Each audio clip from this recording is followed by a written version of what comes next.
சிலர்களுடைய வாழ்க்கைக்கு அழிக்கவோ அசைக்கவோ மறைக்கவோ முடியாத வேதனைகளை கொடுத்திருப்பார்கள், நோவினைகளை கொடுத்திருப்பார்கள். எனவே இதன் பின் அது போன்று நோவினைகளை மனிதர்களுக்கு நீங்கள் கொடுத்து விடாதீர்கள் என்பதை நீங்கள் உணர்ந்து கொள்ளுங்கள். எங்களுக்கு வலிகளை ஏற்படுத்திய, நோவினைகளை தந்த, எங்கள் மீது இட்டு கட்டிய, எங்கள் மீது அவதூறுகளை பரப்பிய மனிதரை தண்டிக்க சக்தி இருந்தும் மன்னித்து விடுவதே இறைவனுக்கு மிக பிடித்தமான ஒரு செயல், வீரமான ஒரு செயல் என குர்ஆன் கூறுகிறது. எவ்வளவுதான் மன்னித்து விட்டாலும் வலிகள் எப்போதும் ஓயாத வலிகளாகவே உள்ளத்துக்குள் ஊசலாடி கொண்டிருக்கும். இது போன்றுதான் ஒரு முறை இஸ்லாத்தை தழுவுவதற்காக வேண்டி ஒரு மனிதர் இறை தூதர் நாயகம் ஸல்லல்லாஹு அலைஹி வஸல்லம் அன்னவர்களிடத்திலே வருகிறார். அந்த மனிதரை பார்த்து இறை தூதர் நாயகம் கேட்கிறார்கள், அந்த வஹ்ஷி, நீங்கள் வஹ்ஷியா என்று கேட்ட நேரத்தில் ஆம் என பதிலளிக்கப்பட்டது.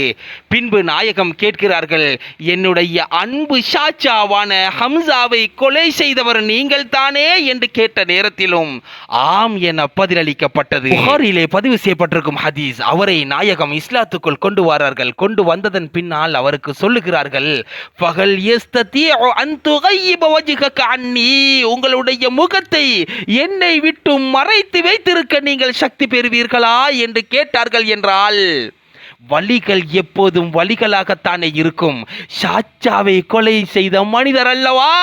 சில இமாம்களின் கருத்துப்படி நாயகம் மரணிக்கும் வரை அவர் மதீனா எல்லைக்குள் வந்தது கிடையாது என்று எழுதுகிறார்கள்.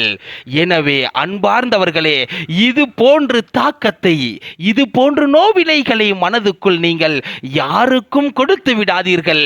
மன்னிக்கலாம், ஆனால் அந்த பாவத்தை அழித்துவிட முடியாது. மனதுக்குள் ஊசலாடும் நோவினைகளை யாருக்கும் இந்த உலகத்தில் கொடுத்து விடாதீர்கள்.